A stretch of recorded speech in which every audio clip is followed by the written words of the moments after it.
Alright, we're going to discuss the module 2 using the Siebel client. We already have done a lot of Siebel GUI work, and we learned a lot about Siebel GUI and everything in my one of the Siebel GUI basics chapter. This module 2 also talks about the same thing, but we're gonna come across some new concepts. We're gonna discuss those in detail. One of the things is, okay, so objectives are quite clear. Home page. We know that when you log into Siebel call center in Siebel 7.5, you are greeted by a home page. This home page is not there in Siebel 6. It is only a property of Siebel 7. Okay, so it's just new thing in Siebel 7.5. In 7.7, every screen has its own home page. These are some of the differences between various versions. So I have one version class. In that, please kindly note that this is one more difference between various versions. Home page is present in 7.5 only. It was not present before. In 7.7 and 7.8, every screen has its own separate home page. Okay. Anyway, so after covering this point, that's a very good question. What is the concept of home page? Okay. The concept of homepage is very simple. We have homepage for every website. Amazon.com has a homepage and things like that. Everyone has their own homepage. Siebel, when they were rolling out Siebel 7.5, they thought, hey, you know what? Our applications do not give the presentation of a website. They look like a business application. That's how Siebel 6 was. So they came out with this idea of adding a new entity called as homepage. Just that. So that when a person logs in case of Siebel, when a person logs in, he comes to the default screen. In case of Siebel 7.5, he is greeted by the home page. You see, when you go to hotmail.com and you type in your user ID password, you are greeted by a home page. Welcome back. So that was our idea. They thought, okay, why don't we add another page in which a person has some greeting. Other idea behind this is business significance is this become his starting point for his day. He just as he logs in, like even in hotmail.com. Even in hotmail.com, if you see nowadays there is a thing called as you see only today's messages, today's new messages from your contacts, the messages which are from your contacts, the messages in the junk folder. It says no new messages from contacts. Is it right? It has become your starting point. These are the typical things a person does. He can check all his messages. So there would have been a hyperlink here. He can make a new appointment. He can make a new message. He can make a new contact. He can check the junk email folder. The person who is using, he can do all these things. These are the usual things a person does. Making sense? And this philosophy is called as task-based interface. Just as a person logs in, he usually does these 4 or 5 tasks. Just as he logs in, he sees those things. That becomes the starting point of all the things he interacts, all the things that he does with the system. In this case, hotmail.com. So Siebel thought, why don't we have something like that for Siebel also? Just as a person logs in, he not only is it's not only that he's greeted. Here he's greeted. This is the first and last name of the login ID that we used. Now he can see his service requests. He can see his activities. He can see his campaigns. He can see his orders. He can see his calendar. What is the upcoming appointment today? There are so many things that a person can do if once he's here. And these are pretty much the things that he starts the day with. Siebel has out of the box provided these things. We all know that a BA can change it completely. BA can recommend that, hey, you know what, to provide a good task-based interface, homepage should be altered like that. But that's an advanced thing to think about. At this point, we need to know that that is a basic fundamental concept behind it, homepage. That person should be greeted. Second thing is these are the starting points. This is what we learned. We learned the concept of homepage. We realized that main thing is the user is greeted. That is one of the important things. And then there is a task-based interface, right? Then we realize we discuss what is it. Then we realize that one of the important definitions of task-based interface is a starting point for all the interactions with the system. Is it all? No, it's not all, but many. So then we talked about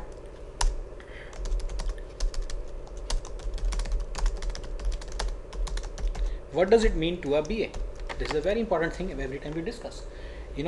He should be able to think how the aim page should be modified to increase the productivity of the sales rep. That's what it means to him. Is it right? Other thing that we see about it, it has application level menu.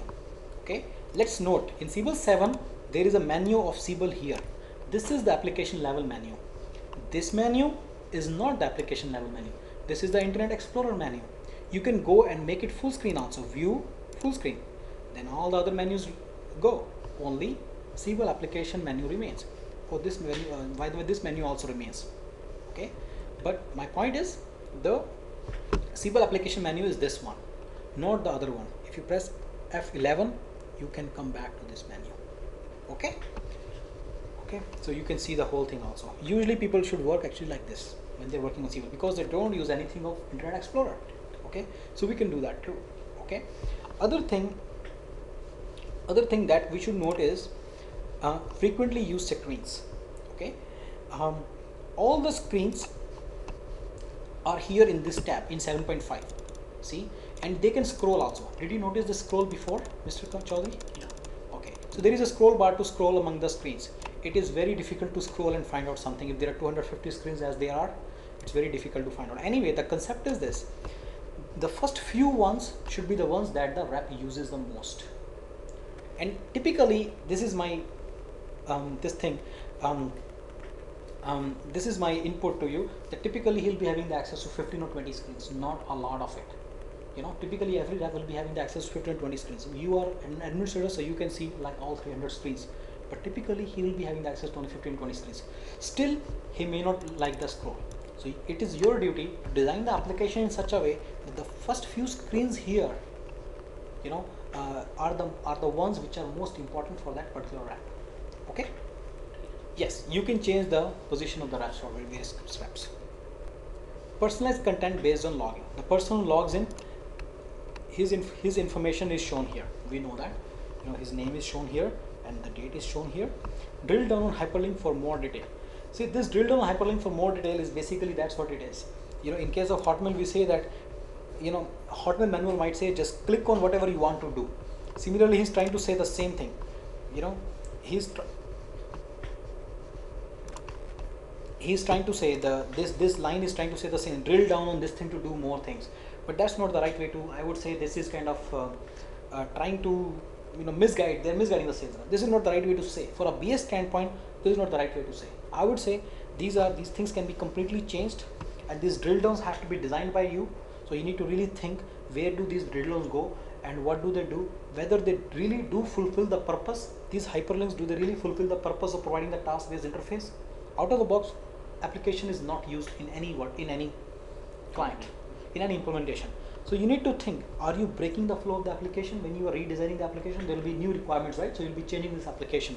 So you as a BA must think whether drilling down on the hyperlink is providing any value or not. And your guiding principle, which should be this task-based interface, whether this task-based interface is getting implemented perfectly or not. When they are designing this thing, they are considering a normal, a kind of a usual or a generic behavior. But when you go to a particular client side, they will be having very specific needs. So you need to understand those needs, and depending upon those, your hyperlinks should be provided or should not be provided. They could be provided here, here, here. You can completely alter it. You can remove this whole applet from here. You can get this whole applet removed from here, or you can enter a new applet here. Like my accounts applet could come here. Depending on what the person is going to do, you can design his applets and his own home page. My point is that,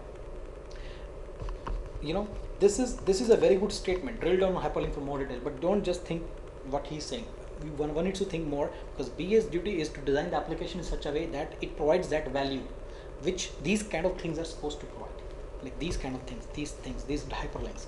Okay, so you have to keep that value in mind, and you have to provide this. You have to design this homepage in a specific way. Okay, it will come quite naturally, but the idea is to understand this at this point. Next one, navigating the UI. We have done a little bit more than what is shown here, like screen tabs, selected record, view tabs. We know that this is a selected record, form, list, show drop down. We did not discuss some of the important. We discussed some of the important things. I'm going to cover them here. See, when you go to accounts, let's say, you see various drop downs. All these are basically gonna give you, these are called as position based views and these are called as responsibility based views. But these are all these and these are all the views under this account screen. We know that part, okay? And we know that when a typical view is highlighted, or it is here highlighted here, that means this applet and that applet belong to that view. In this case, this applet and this applet belong to my accounts view of account screen. Is it right? We understand that part. Similarly, there is another important part that these are various views available to, these are called as position based views. These are various views available in the drop down. These views are same thing as this. At a particular time you can be only at one view. So if you are here in this view, you will see that this will become blank. That means that view is not there. One of the important points we discussed is that when you are on a particular, when you are, let's say you go to a particular view, position based views, then you highlight the account. When you click on the contact, you don't see all the contacts. You see only the contacts related with that highlighted account. So these are the contacts associated with the Bull, account name Bull. How many contacts does he have? He has only 7 contacts. It is written here, right? So if you go to the next, let's say go to the next record, next account record, you will see that Cymer Inc. and you will see it has 12 contacts. You will see the contacts associated with this account only. Is it right? Right. So these 12 contacts are associated with this account. So the whole fundamental theory behind these views is that when a particular account is highlighted here, then the related entities, related contacts are shown here. So if you go to notes, then whosoever in your company has written any note regarding Cymer Inc. is gonna show here. Now there is no note here. It does not mean that there is no note in the database. It means that there is no note for this account. So if you go to the next account, you might find some note. So for example, this particular account, Sensio, has about 8 notes. Okay, how these notes are used, what is the purpose of these notes, as we discussed before, it is a big science. What is the business purpose of this thing? We are trying to understand the physical layer, understanding of how this physical layer is organized, right? Let's see if there is anything. This has 1 note. Which account is this? Quaker Oats Company. Making sense? Making sense, right?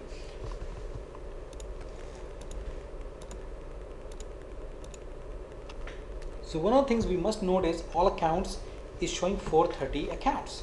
So all account in a way is a filter of the total number of accounts in the database. Anyway, my accounts has 241 accounts as we saw before. Let's see how many of those are there. 241 accounts. So we see that this has 241 accounts.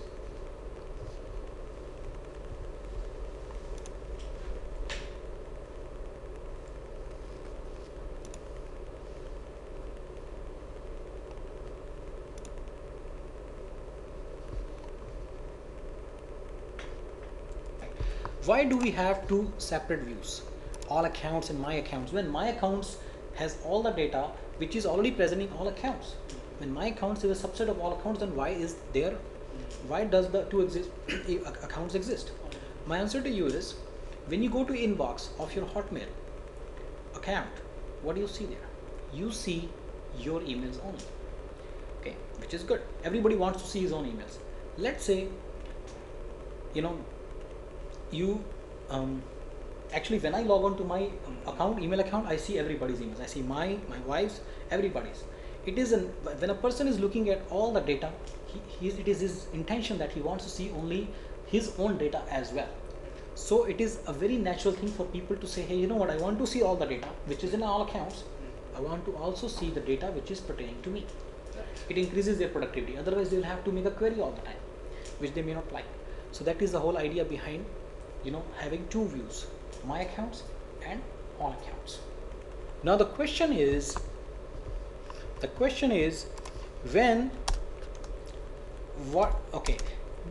before we get into this question, let's try to understand first very important thing. See, this is the hierarchy of all these views.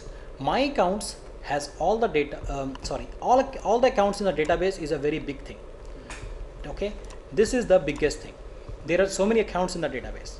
Then there is a view called as all accounts across all orgs, which is here. Okay, these views I'm ignoring for the timing. My global, this is just something else. I'm just ignoring them for the timing. Okay. More questions? Yeah. I'm ignoring these views for the timing. Okay, let's just see all accounts, these 4 views. These 4 are conceptually something special. These Explorer, Service Explorer, Account, DNB Explorer, these are all stupid views. So these top 4, my accounts, my team's accounts, and all accounts across organization, they are very special views. Let's try to understand what they are all about. Just let me complete because I'm speaking now. So this is the way Venn diagram should be organized. You made a little change, so please note it down again. Okay, and there are so many accounts in the database. Then there is a view called as all accounts across all organization. This view contains all accounts across all organization. All accounts is another view. This view contains all the accounts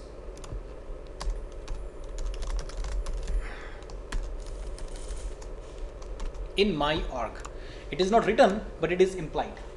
Name तो जो मर्जी रखे, right? कई लोग होते हैं अपना नाम रखते हैं, अपना last name नहीं बताते. तो इसका मतलब थोड़ी है कि उनके last name नहीं था वही, right?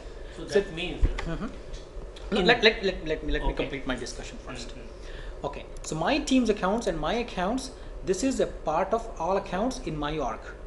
So these are the 2 accounts which are basically, so these are the 2 views which are basically kind of mutually exclusive. In this view you see only the accounts which are assigned to you. In this view you see only the accounts which are assigned to your team. Then there are 25 other teams. There might be many more teams. It's not just your team, it might be many more teams. So all those teams, you know, so that's why there is a space here, this space, you know, this space and this space is signifying that there are other teams also, and all those accounts together in your organization only is what you see here. I agree, sir. But basically, since in that subset, you can see all the in this view you can see the all accounts across all organizations. Okay. Is it right? Let's see इसमें कितने. So these are all the organizations, different organizations. These are all the accounts in all the organizations, and this is still the list of accounts only. All accounts in the, yeah. Yes, in all the organizations. Yeah, that is correct, sir. But एक बार आप Venn diagram खोलो ना. Just give me 1 second. Let me just check. It is 440 or more. It should be a little bit more, but then again, it is set up. Data is set up in a particular way. They may not. Yeah, they do have some extra organizations set up. See, they have more than 500. But in subset of data, are they not mentioning specifically which are the other organizations?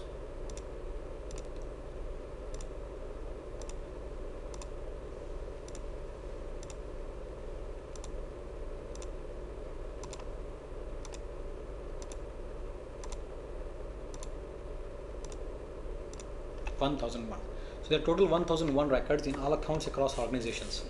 Okay, still all accounts across all organization is a very big entity, as we can see. There is even bigger entity called as actually the all accounts in the database. Right. You see, you know, there is no way to see that in the GUI. Okay. In the that suite, means even more than this also. Could be that's there. what we say, it is subset of the account. Even means whatever we are seeing, all the accounts. to let you know, there is a reason all accounts across all organizations is supposed to have show all the accounts. Okay, right, sir. Right? It does not show because of the reason, you know, some people add corrupt data. That's why I'm just making this big entity, just to let you know the difference between this big entity and this is like few records, like 10 or 20. Okay. Difference between all accounts across all org and all accounts in my org was quite a lot. There was a difference of 600. About 60% of the data was extra. Is it right? But in case of this and this, the difference in the data is just nothing actually. Sometimes nothing. If there is a difference, that means there is some corrupt data. It should be same. No, that's what I'm saying. That is what that's why. Your question is, how can he see the data of the other organizations? Yeah. Right? He can see here. I agree, he can see. Why there is not a subset of that? Sir. That's what I'm saying. That way you will be having, what are the other organizations? Yeah. Okay. There is a lot of theory behind what is the concept of the organization and why does it exist and what is the thing behind it. This should be enough. But just to let you know, those data will be visible in the all accounts for those people who are in those organizations. That is the whole fundamental thing behind it. If they are in a different organization, they should see their data there. And if I am in this organization, I should see my data here. So the filters have been designed according to that. You can design more filters. Important thing is not just these 4 filters. There could be 40 such filters depending upon your user needs. But important thing is to understand what is an organization. That they these are called as dynamic filters. How to provide these position based dynamic filters or dynamic filters, how to provide these, and not how, like what is the power behind it, and what is the need. To understand the need is very important thing. Here, Important thing is a thing that sometimes I want to see only my accounts, sometimes I want to see my team's accounts, sometimes I want to see only the accounts in my organization. Right. Sometimes I might be interested in seeing all the accounts that are there in the database for different organizations other than mine also. And if there is a need for me to see the data of the organization ABC, you as a BA will analyze. Not authorized or No, sales rep is not authorized, but you as a BA can evaluate whether it is a valid demand and provide here. Right, sir. Right, sir. Right? Okay. But the idea is not why it is not there. You can provide it. Okay. The simple answer to that is you can provide it. You can provide any view that you want. Idea is why and what is the utility of that. Right? He can see other organizations. This is Siebel Vanilla. You can provide more views. Okay. But the idea is why and why not. So that why and why not, for that you need to understand the concept of organization. You need to understand the concept of visibility, why he should see, what he should see, how to do it, what are the risk constraints. But there are some constraints also. You cannot provide everything to him. So then main thing comes out to be why. For that why you need to understand the concept of organization very well, and you need to understand why these 4 filters are there, because from there only you can come out with the fifth filter also, whether that 5th filter will make any sense or not. So these are the 4 filtering mechanisms provided out of the box. You are asking me why can't he see all accounts across other organization? He can. He can provide it. But the idea is usually when a person is working, how much do you need to see the other people's inbox? No. You don't need to see it. I'm basically working for myself. Exactly. My record. Same way, these 4 filters have been recognized by Siebel as very important to people, to a sales rep, and they provide it out of the box. More filters can be provided. But for you as a BA to provide more filters, you need to understand the concept of organization. You need to understand the concept of user need for this. Then you need to understand the concept of position, so that you can provide these things and you can analyze these things. Other than this, you need to understand the idea of productivity of human beings, whether this will add any value or not. Is right? The business productivity. So those are the ideas that you need to capture. This that you can provide. Why it is not provided? Right now it is not provided because people just thought, okay, it's a waste of his time. But you can provide it. Idea is why you should provide it and not. Okay. So you're asking what are the other organization it has been assigned? This account belongs to. Yeah. So first I want to know. Yeah, sure. Which organization This belongs to Siebel Americas organization. Okay, but may kindly know, sir, how it has been found out. Oh, sure. I basically expanded this thing and I was able to see the whole complete form of this account. In this, there is a field called as organization. I clicked on it and this is assigned to Siebel Americas. Okay. So this account, because the organization of the person that who I am right now, there's an organization called as default organization, and I've logged in as this person, and his organization is default organization. Anything that has been assigned to default organization will be visible to him in the all whatever entity name in my organization view. In my organization is not there, but so all views, okay, all dash views, okay. So this default organization is the one that I belong to. So anything, every account. So let's say I go to all accounts, okay. I go to all accounts. Then I see that the organization, see organization for this accounts that I see. For example, let's say I see this account, organization default organization. I go to see this account, the organization is default organization, okay. Then let's go to all accounts across organizations views, okay. We come here, we see that Siebel Americas, this one is, let's see which one is it, Menlo Park Communication, okay. I'm copying it, I'm coming here, I'm looking at the organization, it is only a part of Siebel Americas. I'm gonna go to all accounts, it should not be visible there, right? It should not be visible there, right? I come here and I make a search for it. I click go and I see that it is not visible here. Is it right? It's not visible in all accounts because it does not belong to default organization. So I go to all accounts across organizations, and I'm going to change the organization of that account. Then you will start seeing that it will start becoming available in all accounts. Okay. We are in Menlo Park Communications. It's in all accounts across organization view this time. We come here and we add one of the organization, which will just add.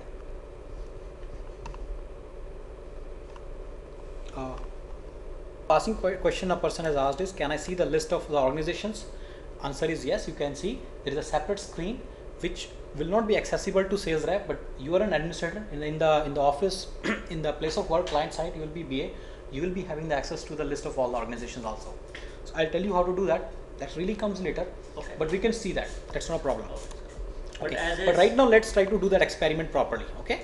So we come here and we go back to the all account across organization view, and I'm going to look for that. This is a Menlo Park guy, Menlo Park Communication. My goal was to enter default organization here.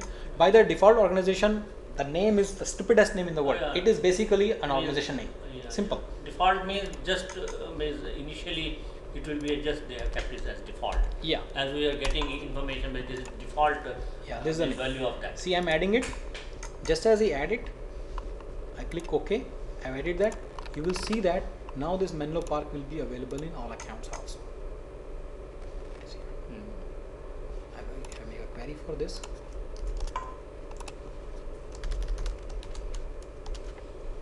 Menlo Park Communications. So it is there. And now you see my point? So the point is, yes, it is possible, you know, just as you enter it in the organization of the person, the user, the user will start seeing it in the all accounts view itself. Okay. I want to modify one more thing. The user can have more than one organization too, you know, so it will be in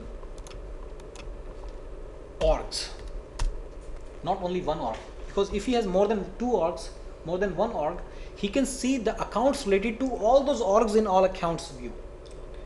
Okay, as we all know, all account is not actually the all account. It is less than. It is only the all account for that particular user in only his organizations. Right. All accounts across all organization is a bigger view, and all the accounts in database, there are marginally more accounts in the database because of the user errors, because of sometimes basically there are some, this is a different concept.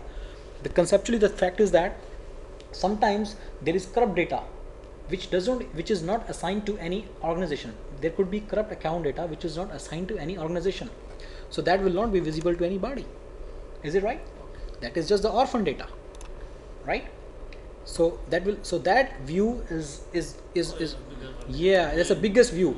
That means this plus that corrupt data that comes to as a database. Yeah, so there is not much corrupt data usually. There will be like 10 or 12 records, but still that conceptually you should know, right? Conceptually you should know. So this is the biggest subset from a purist standpoint. In an ideal environment, this will be the biggest universal set. This is the biggest set of data. Then all accounts in my organization is a lower set. Then this. These are including both are subset of this, and they are mutually exclusive. They're mutually exclusive as well. Okay. All right. One of the problems that people face is the applet is from here. The list applet is from here till here, and form applet is from here से लेके नीचे तक to down below to the here, goes up like this. So in between those views are there, so it is not coming in any of the applet. No, they're not in the applet, right? Okay. Because these views are in the screen. Okay. So right? they are the separate applet, or that is a separate. Whatever that okay. is. Okay. But that is not in the applet. Okay, sir. What is this? Did you ever think what is the separate toolbar button, or whether this is button or not? I mean, you understand the layout from a very specific standpoint. This is just a separate layer in between. Oh. We don't care what it is. But this applet is the one where the boundary is. It is from here, okay, and you can expand. I think you know that. Right, sir. You can expand using this thing, right? And this is the menu for right-click menu, or this menu is different for the list applet, and this is different for the form applet. You can see it is smaller in size. This is smaller in size, right? Yeah. So menu is different. Different menus available for list and form. Okay. Did you know that? No. Okay. How again? Can you see? Yeah, here. This is a menu for. Yeah, this is not a part of the applet. Okay. Yeah. Okay. All right. So you know all these view tabs, selected record. We discussed that in detail. Do you know that you can select more than one record also Yeah. Shift. Pressing shift. by pressing Control? Control. Or by Shift you can select multiple. Okay. Then list and form. You know, we know that this star means these are the required fields, right? Okay. Yeah. Screens and views. Yes, this is where we were. They show business entities and related data. See, important thing is now you know that what is a screen, what is a view. After looking at the Siebel GUI video, you must be knowing all that. But idea is to know more than that. See, from a rep standpoint, you already know how to work through it. You can enter data, you can look at data, you can find up data. You know that when you come to a particular data, like all accounts, you can see certain kind of data. You can see my accounts in my accounts. Then if you click on contacts for 3com, you can see all the contacts for this 3com guy. Yes, sir. Is right? I'm gonna reduce the size of this. So you know that you can see all the contacts for this 3com guy. Is it right? Sir. In this. So you know how to work through it. Now we know, when we know that from rep standpoint, how does he feel while working on it? We need to scale our knowledge to understand how we should make it better for the rep, because we are basically BS, right? A BS should think. There is a lot of philosophy around this thing. Whether a new screen should be added or not, whether a new view should be added or not, what kind of value will it provide, when will he access, at what point of time will he access that view. There is a lot of thoughts behind it. Down the line will be becoming, actually these things you will learn only on the go. When you're working on the projects, right. you know, but still there is a lot of things about this thing. Right. Which helps us in this thinking of all these situations. Right? Then why and why not a new one should be created. New view and new screen. Okay. Okay. So all these things are there. All these things are there. Okay. Okay. So now you are also a subset of account data that can be extracted. See, this really is about that. Okay. These are the subsets. This is the total data in the database. This is the biggest subset. Right. Then out of that, this is a smaller subset. Then these are the two other subsets. Which why these subsets have been provided again is a big philosophy. According to Siebel, these are the out of the box. These are generic requirements of everybody. So they provided it out of the box. But your requirement might be more. So you need to be, when you go in your project, you need to see what kind of subsets will they need. So for that, you need to understand the concept of organization, position, what their requirements are, and how to provide them different kinds of views. And why not to provide? They might sometimes ask for some views which you should not provide. Okay, and okay. So these are the reasons. Like this is the one dimension you will develop over the period of time. Okay. Then we go to the next slide. Navigating through lists and forms. We know that these buttons are available. These buttons are available in Siebel 7, right? This is to go to the next record. This is also to go to the next record. Where is it? It's not there. Yeah. Like this is the No, this is for sorting. Oh, this one. No, This but one? that is for the views, I think. No. This is for getting the record. This is for getting this thing, the Okay. menu. Views. So in this one, actually, I will simply go like this. Okay. I will do the random access, Alright. right? By one more thing, when you are clicking to get to the next screen, the next record, you should not click here. If you click here, this check mark might get clicked by mistake. So you should not do that. In general, you should look for some harmless way of getting the next. In Siebel 7.7, they have a place to click here. In Siebel 6 also they have a place where you can click. This is called as the place where the pointer is. But in Siebel 7.5, this place is not present. So where you should click to order. Let's say you want to order this, highlight this record. There is no way you can do that. So now we discuss what is called as you should come out with a this is one problem that I face with my guys. Some of my guys are totally IT illiterate. They click here, and they end up checking it. And you know that when you're working in the production environment, you should not be changing the data. So they end up changing it also, right? And in Siebel, to save something, you don't need to do a lot. You just need to step off. So they are able to save also by mistake. So this is a big problem with some of the guys that don't. I'm sure you, but you should know that this thing is there. So this is what we learned. We learned that in Siebel 7.5, there is no place in a list applet to highlight a record. In Siebel 7.6, the concept of the place is very clear. This is the place where you should click. This is a harmless place. 7.5, this is not provided. There is no place. So I am basically clicking here. Okay, but I would like to have them to provide. And actually in 7.7 they do have a place where you can click. Okay, you go to the next one. Right, click menu button to navigate to first or last records in the list. So first and last record you can do. We can probably do it in many other ways. Yeah, this way also. Not too many even that. Yeah, first record you can go, your last record, you are already at the last record. Right, so that's not a big deal. Anyway, we don't do that too much. We don't do that too much. Yeah, reps also don't use that too much. Then navigate to next record or previous record in a form. Yeah, okay, this is definitely available. I knew that. Okay, here the picture is wrong. It is like this, but here the picture is okay, little different. So in the form you can go to the next record. So 3Com research, and if you go to the next one, you will see 9 telecom. Okay, this is quite easy. Drilling down for more information. We have already discussed that. In Siebel 7 or in Siebel world, hyperlinks are also called as drill down or drill down on hyperlink. We sometimes say, hey, can we have another drill down? They sometimes do that. It's not proper English, but still that's the way people say. So when they say a drilling down on hyperlink, they really mean this thing. See, again, from a sales rep standpoint, we now understand wherever we see a drill down or wherever we see a hyperlink, we know that we can drill down. Right? But from a BS standpoint, we should think where all we should provide the hyperlink. What is the use of hyperlink? Right? What is the use of hyperlink? Hyperlink in the web pages is basically takes you to another page.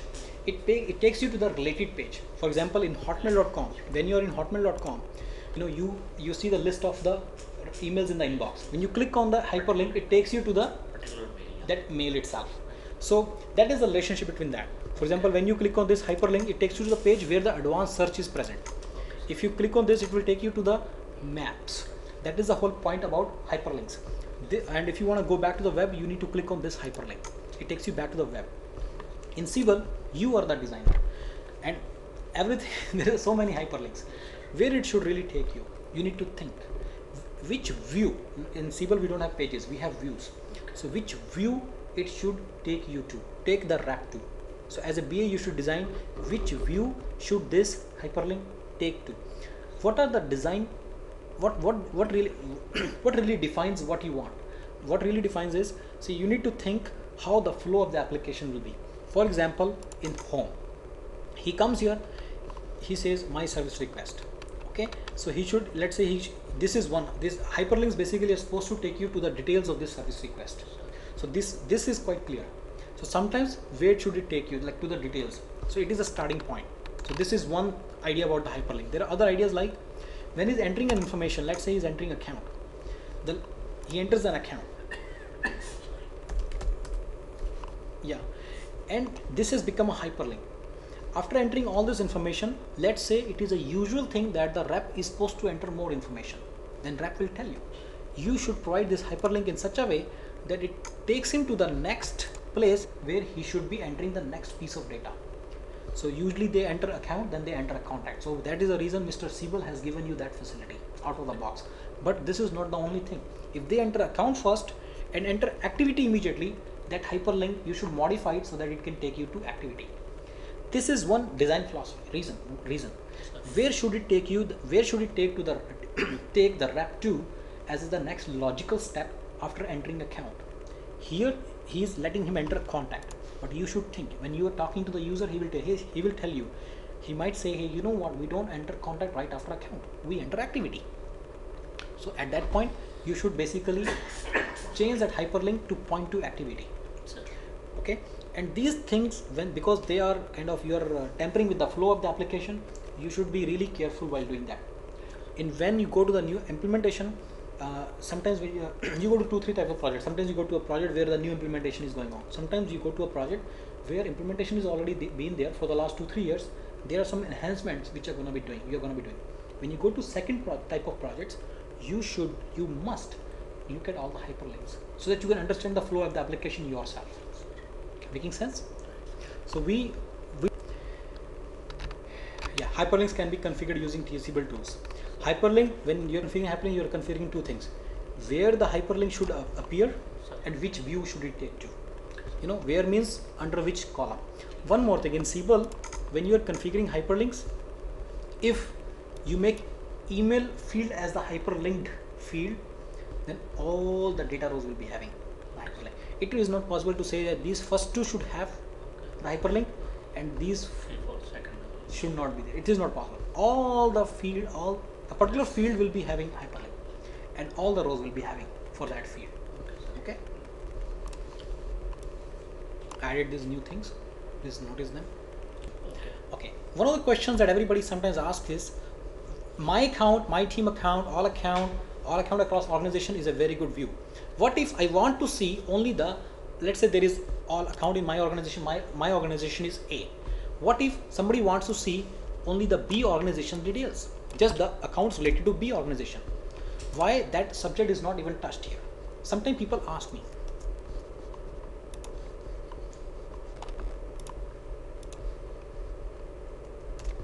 Sometimes people ask me why that topic is not even touched here.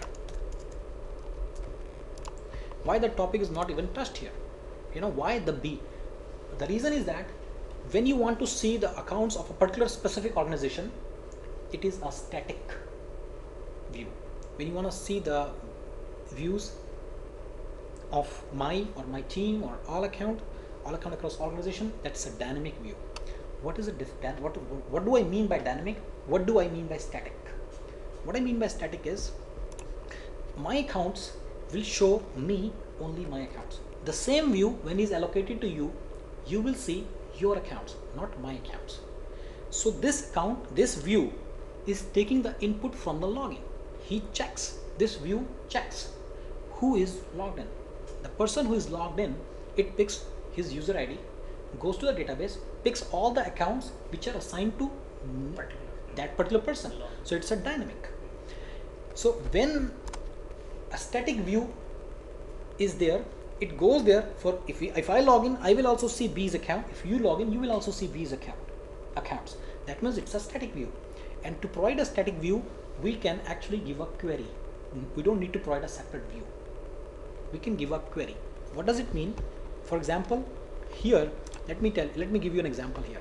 Let's say we want to, so similar example of the static view is, I'm gonna in all accounts, let's say we want to find out all the views which are having a status of open. That's also like all the active accounts only. Okay, so I'm going to design in a particular group only. Yeah, in all the groups. In all accounts across organization, I'm gonna in one organization. Yeah, even organization also you can make in Siebel's. Okay. What we're gonna do is, in all accounts, we see all accounts in default organization only, because Siebel administrator, the person who is logged in, he is all account. His organization is default organization. So now we're gonna, and when he goes to all accounts across organization, he sees some account which are in Siebel Americas also. So we're gonna make, that is like B organization. Is it right? So we're gonna make a query with Siebel Americas, okay, which is a B organization. Then we executed all this. These are the people in the B organization, all these accounts. Then we're gonna save this query.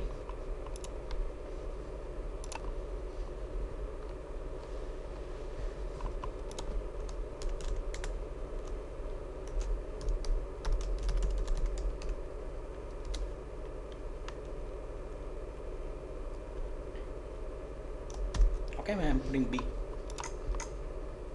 Okay, so the person can come here.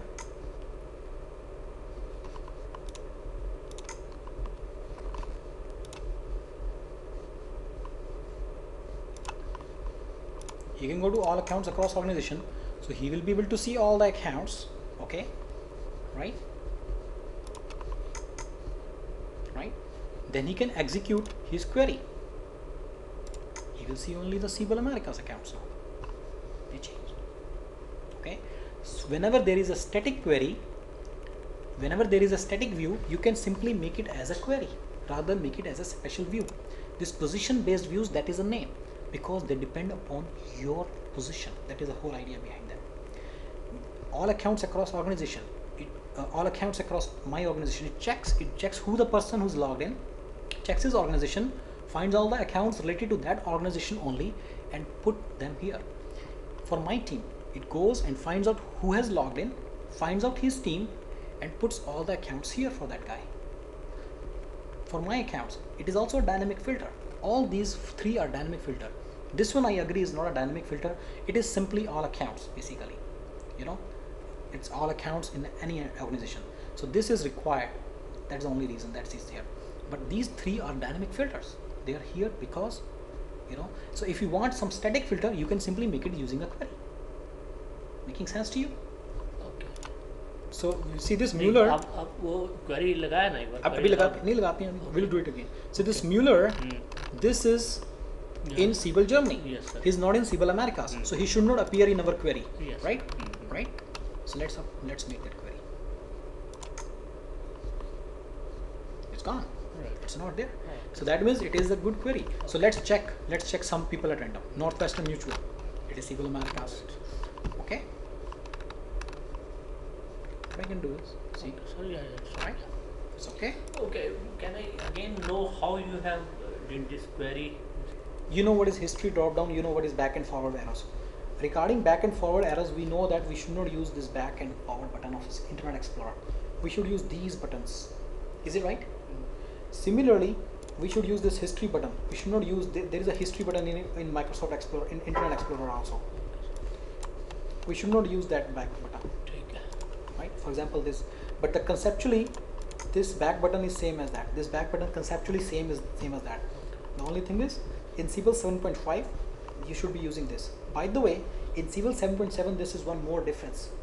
This back button is integrated with Siebel, so you should use that one in 7.7 onwards. Before that, you should use in the versions before 7.7. These are the buttons to be used. Okay. History drop down, back and forward, and you know, thread bar is what you're asking me now. See, thread bar is again a concept usually in the web pages. Siebel has tried to pick it from there. See, this is the thread bar. What happens is, let's say you go from let's say you go to this one. Let's see what happens.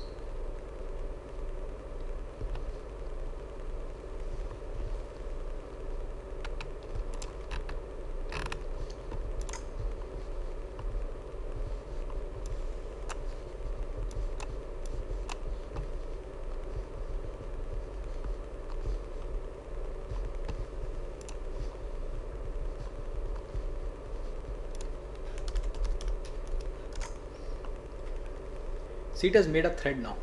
You're in the service plan, you're in the base family plan, then you are in the singular. Okay. So it has made a thread. If you want to go to the service plan, you can again go back to the service plans. Okay, these are various service plans. If you want to go to base service plan, base family plan, you can go to the base family plan thread, and you can see all the base family plan available up to that point, right? Do you know how to use that thread? This same concept Siebel has tried to imitate in its applications. These are business applications, these are not web pages, but Siebel is trying to have similar concept. The way Siebel uses it, every time you drill down on some piece of data, it will produce a thread here.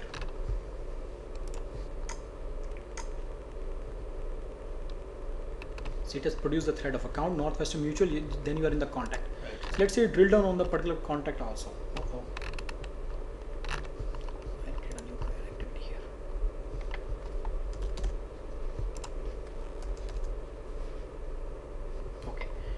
When I drill down on this activity also, you see the whole drill down. I am on the Northwestern Mutual, then I went to contact, then I am on the activity. This is not history. This is showing me what am I doing. It's basically my sequence of work. If I want to go back to this, then want to go back to this, I can easily go there. So the idea is it produces a sequence of your flow, operation, exactly. The operations that you have performed, the screens that you went through, the operations that you performed, it is showing you all that. Is it like history? Pretty much, probably, yes. But then I have seen not many people using this. People just use history. It doesn't add a lot of value, but in case of web pages, it adds a lot of value. But still, concept is quite clear. Important thing is, conceptually, when we understand how Siebel is implemented, is a big difference. Siebel is just, whenever you click on a hyperlink, Siebel is producing this thread bar. Right, sir. Okay, I would say conceptually this is quite different from the web pages, Right. and that is the reason web pages add a lot of value, but these do not. Okay. and same value cannot be added by Siebel in any other way. So this, I have seen that this, according to me, this doesn't add any value. I have not seen many people using this also. Right, sir. Working with data in the UI, application level menu, menu buttons, creating and modifying data, pick lists and multi-value groups, queries, favorites, sorting, keyboard accelerators. Sure.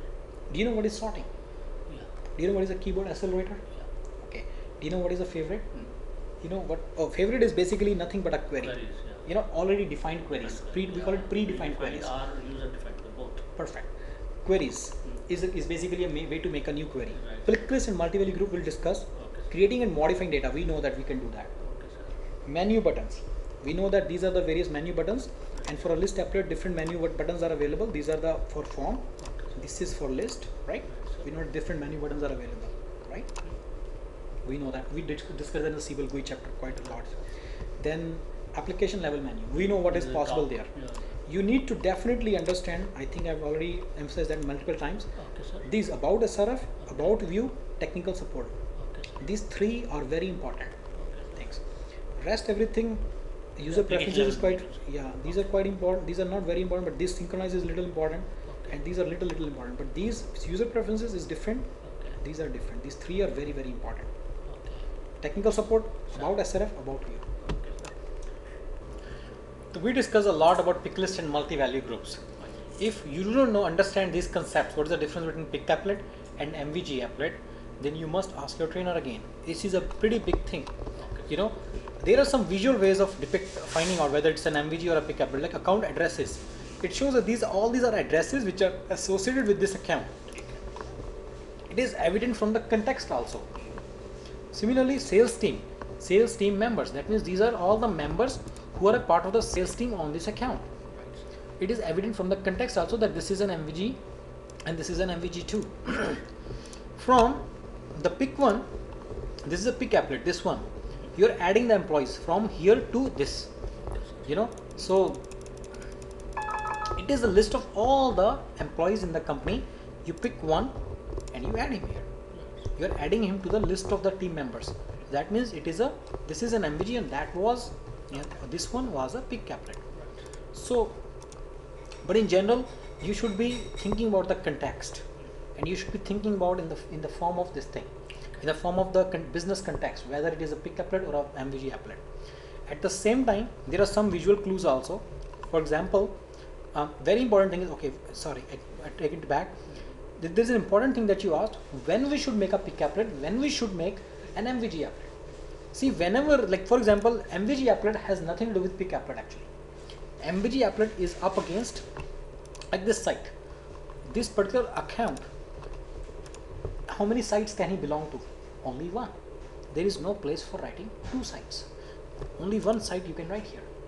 That means it is a single value field, right?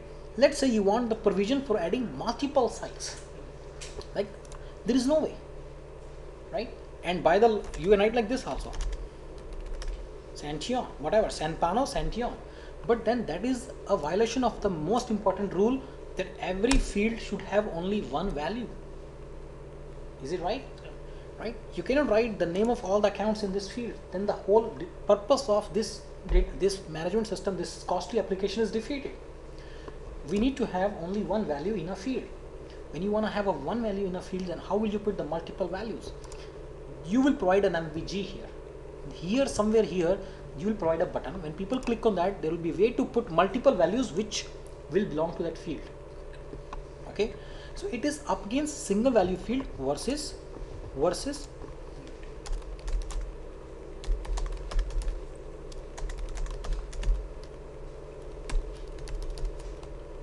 this MVF is in civil world is called as MVG, but in the generic world it is called as multi-value field.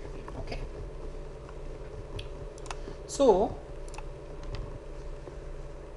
yeah, whereas pick mechanism is up against free form. When you are entering the main fax number here, right? Can you write anything here? Yes, you can pretty much write anything here. As long as it is numeric, you can write whatever you want. It is not restricted in the sense. There is very minimum restriction, but it is not restricted in the sense. But is it restricted? Can you enter more any value other than this? No. No, you cannot enter. Yes, You can enter. So are you restricted here? Yeah. Yes, you are. Can you enter A, B, C, D here? No, No, you what cannot. are the values? Out of these 4 values, you have to one, Select. right? You have to select one. These 4 values are static values. These 4 static values are the only ones that you can enter, right? No, it is being recorded. No? Yes. These are the only 4 values which can be Right. entered, which means that it is a static pick list. Is it a static pick list?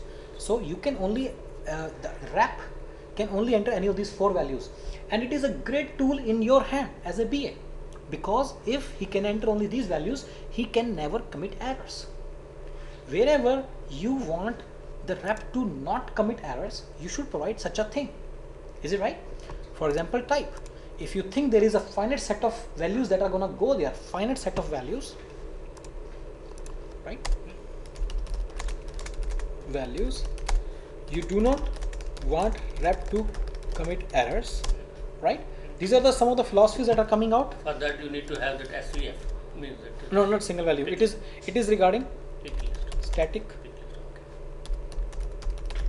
yeah, pick list in general.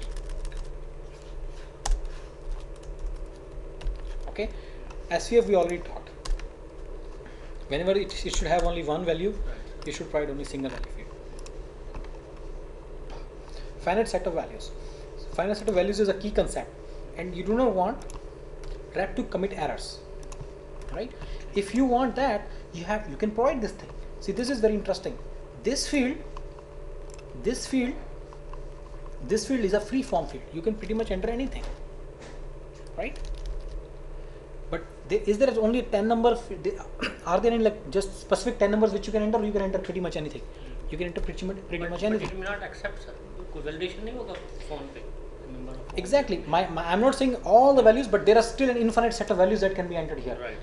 It has a basic minimum validation called as it is formatting rule. Right. Like it can only accept the numeric values. Right. But my point is, out of numeric values, you can pretty much enter anything. Okay, yeah. Here, the idea is not it is numeric or Correct This- or something like that. correct or something. The idea is there is just a finite set of values from which this guy can use, wrap can choose. What is the value that you are getting from it? That cell wrap will never ever enter a wrong value, right? He'll be entering only the right value. He will not commit any error also. Let's say, is there any can he enter by mistake small s? No. No. Whatever it is. Yeah. Can he enter by mistake small? Right. So he will never commit an error. Here, can he enter by mistake? Can he enter by mistake? Enter sometimes IBM, sometimes I.B.M. Can he do that? He can, because it's a free form field. It's a free form field. He can pretty much enter anything that he wants. So this is not a finite set of values. It's a free form field. We call it a free form field.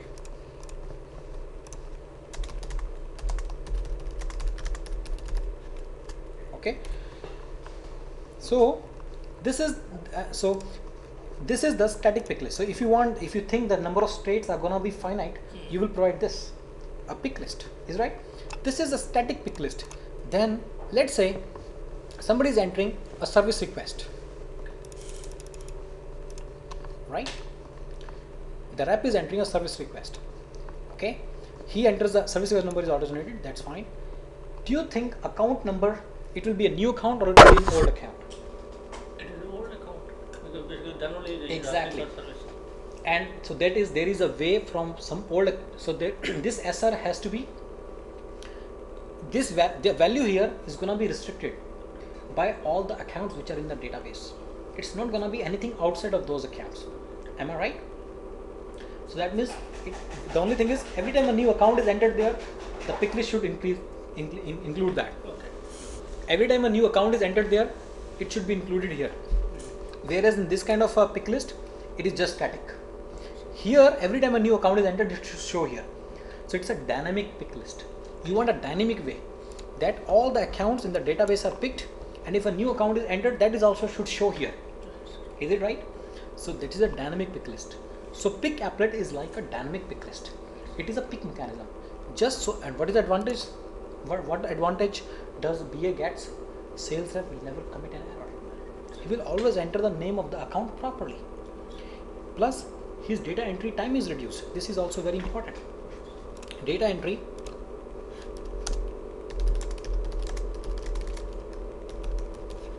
right? Then pick list are of two type.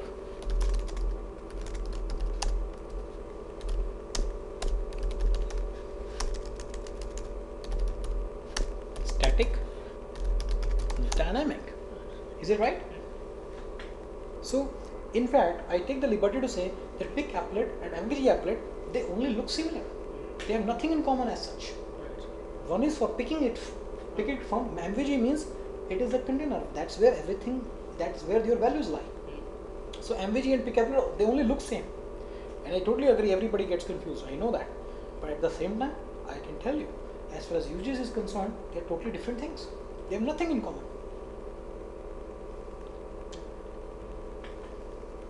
Keyboard accelerators. See, these are the keyboard accelerators. Like N, Control N. If you have this thing, let's say you want to enter a newer card, just press Control N, it will enter a new record. So this is I press Control N. So this is the keyboard accelerator. It is present in Siebel 7 also. You should, keyboard accelerators are not used much.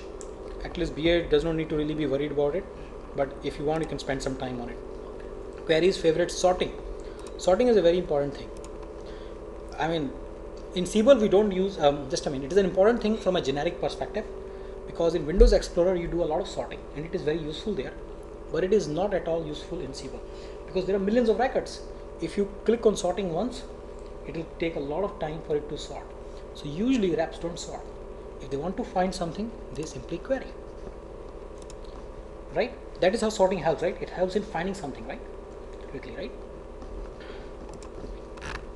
Next slide. Application level menu. We discussed that in Siebel GUI quite much in detail. I am again saying this columns displayed is important. User preferences is important. Reports is important. About SRF, about view and technical support is important. You must go at this point and check. Whoever is listening to this chapter, you must go and check what is technical support, about record, about SRF, about view. Then he must check what is columns displayed, what is user preferences. He must see, you know, these synchronize and stuff like that. Using menu buttons. We know that this list has a list applets have different menu.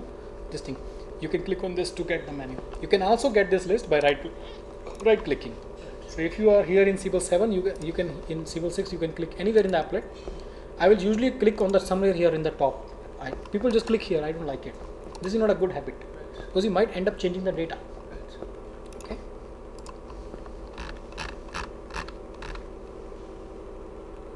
We know that we have to click on this new record to create a new record.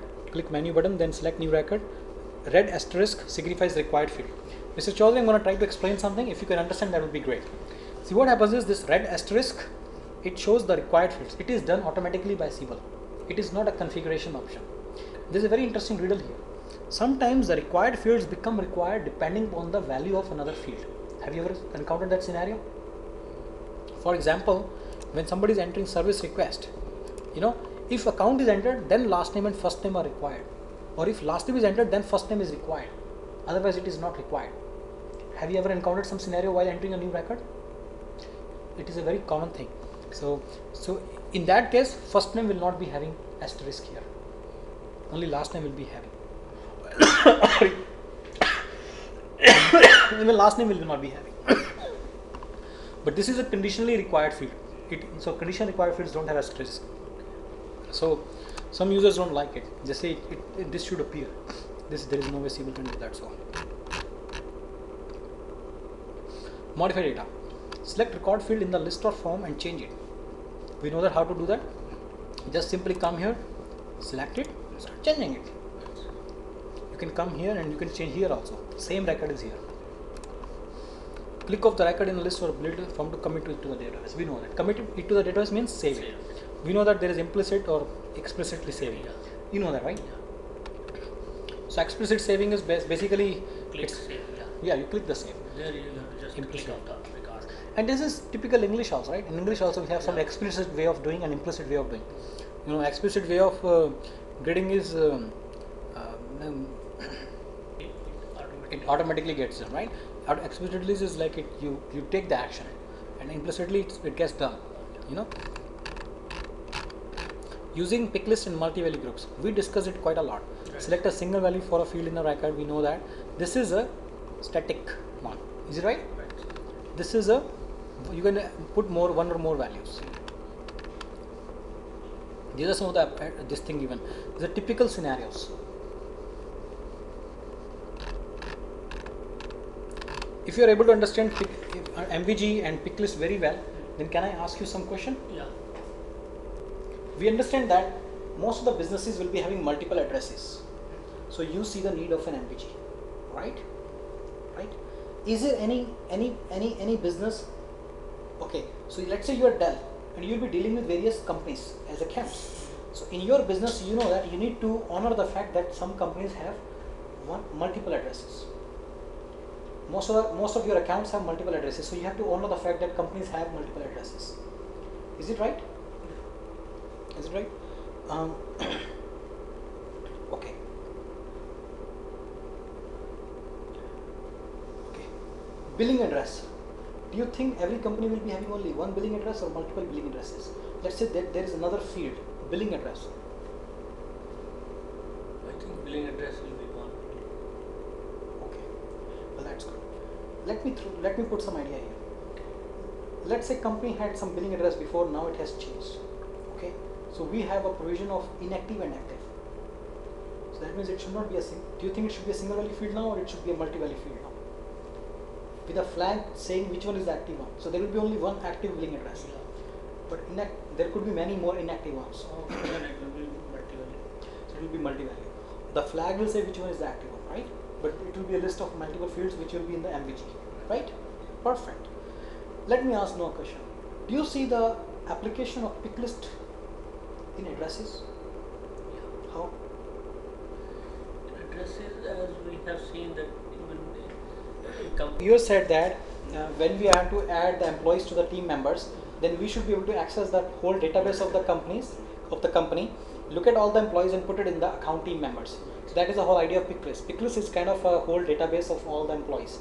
That way you can pick one or two and then put it in your MVG. You can pick 7 or 8, you can put it in your MVG. Perfect. Do you think the concept of pick list can be applied to addresses also? Can you tell me if you're a Dell rep, you're selling Dell laptops, do you think when you're entering the account information, do you think the pick mechanism can be used as far as addresses are concerned? So you're saying that in case of address it does not seem to be too much applicable. Let me ask, what about the states in the address? Do you think that should be a pick list? State? State? No. State should not be a pick list? State in what? In the sense that he was already staying somewhere, then he was shifted the place, then. No. Whenever you're entering the address, Mm.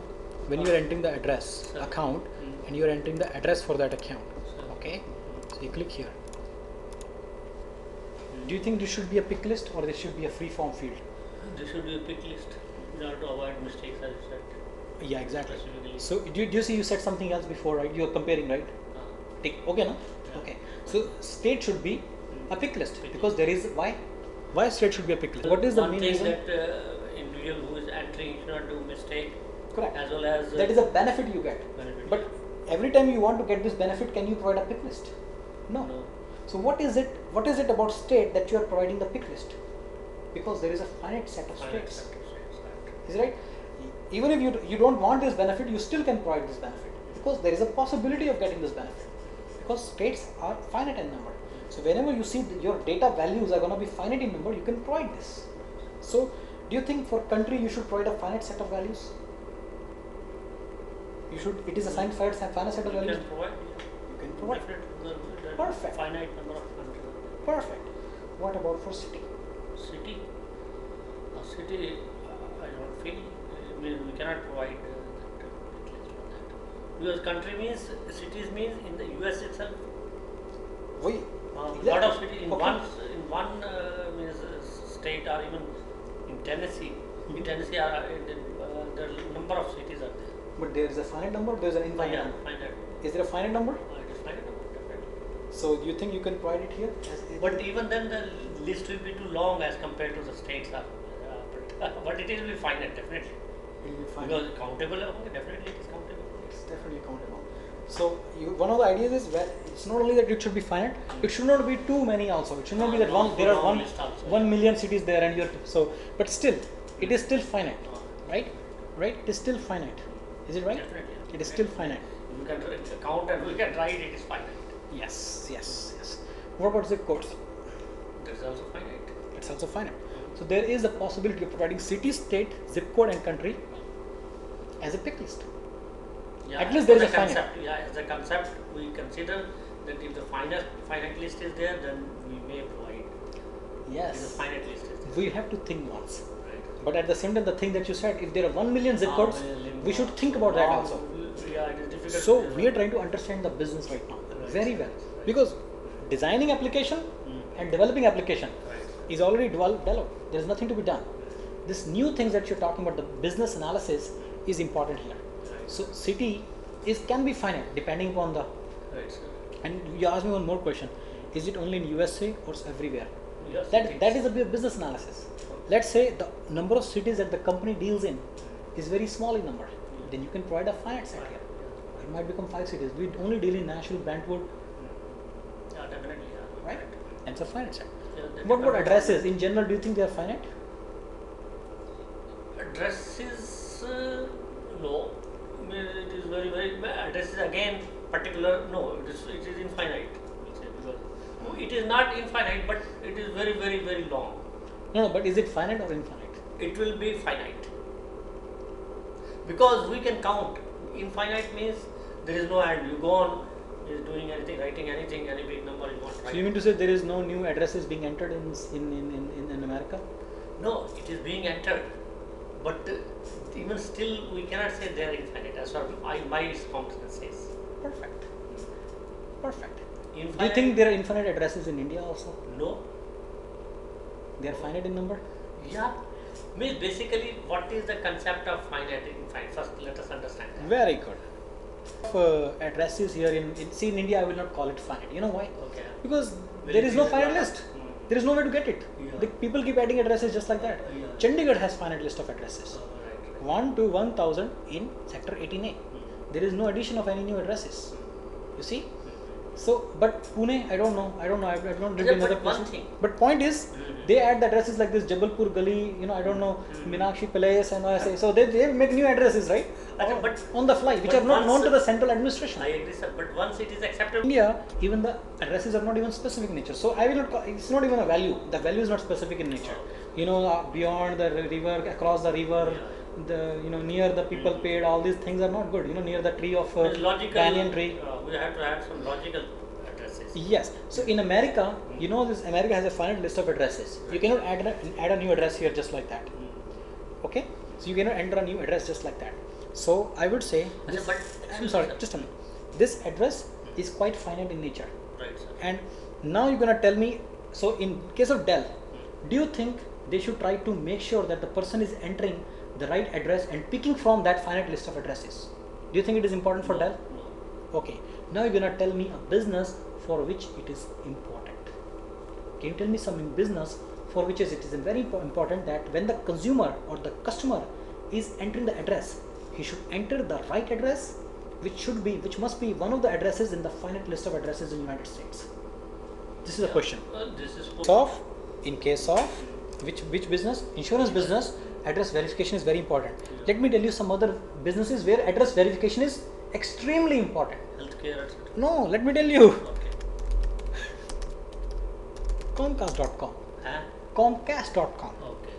Where will they provide the service if the address is incorrect? Right. For them, it is impossible to do their work. Yeah. They cannot do anything.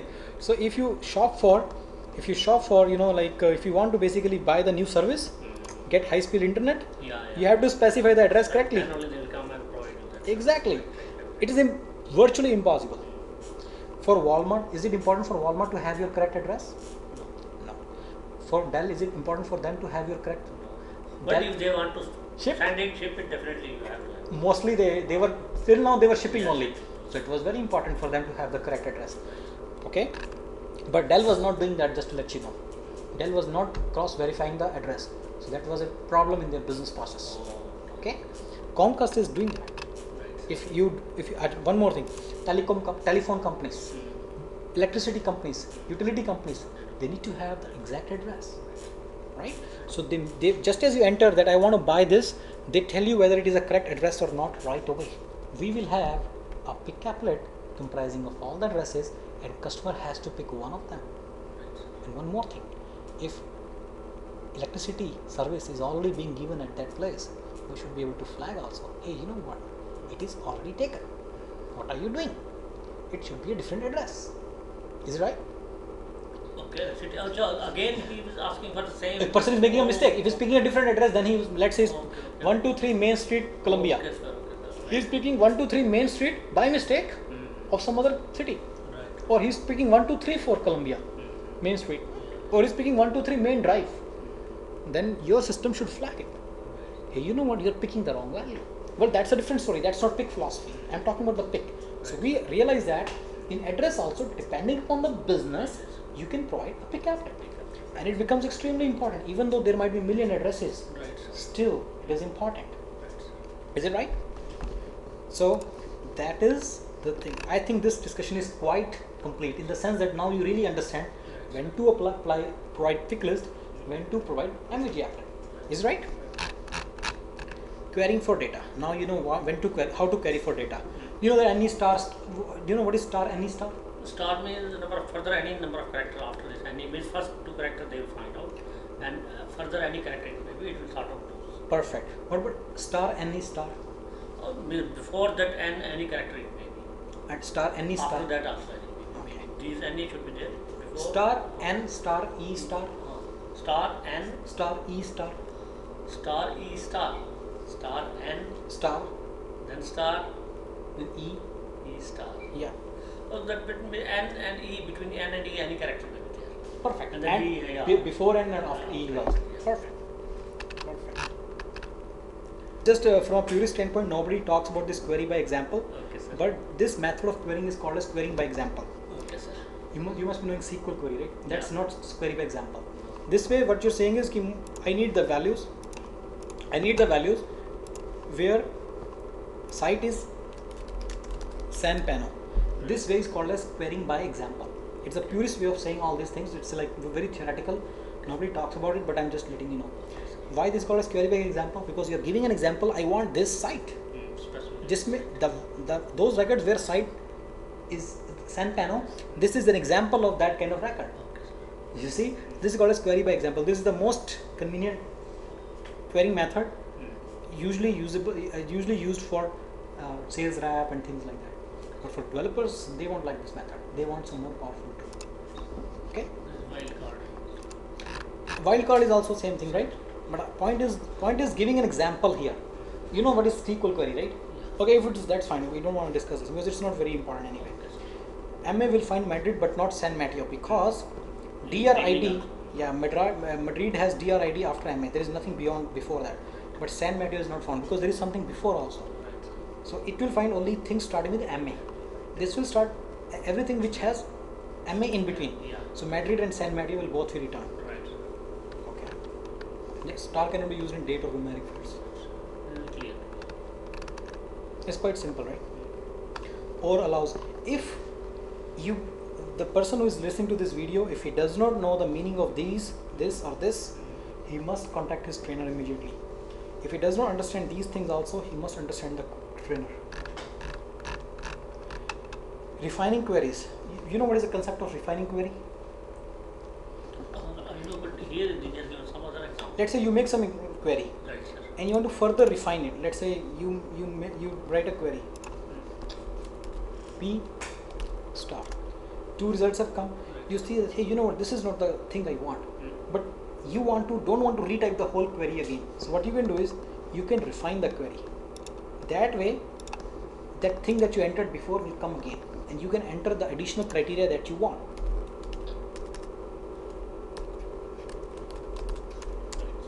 Okay, so you can, this refining query basically gives you the power to get the same query back. But if you click on a new query, nothing will come. Okay, if I click on refine query, then the same query will come back. So this is the difference. What is the utility? See, these users, they are making the recs, they make some very complex query. They have millions of records here, not just 8 or 9 records that we have. They'll be putting this criteria, this criteria, this criteria, this criteria, this criteria. Then they make the query. Then they forget, oh man, I wanted to put this criteria as well. So then they don't want to enter the whole thing again. So they will do refine query, enter brick, whatever they want to, then do it. That's the whole idea of refine query. Saving queries. We already discussed how to save the queries. You know, you can simply save the queries like this here, right? I think you discussed it. You must have seen it in the Siebel GUI basics also. Yeah. It is there, right? You can save the query, it will start showing here, right? Right, sir.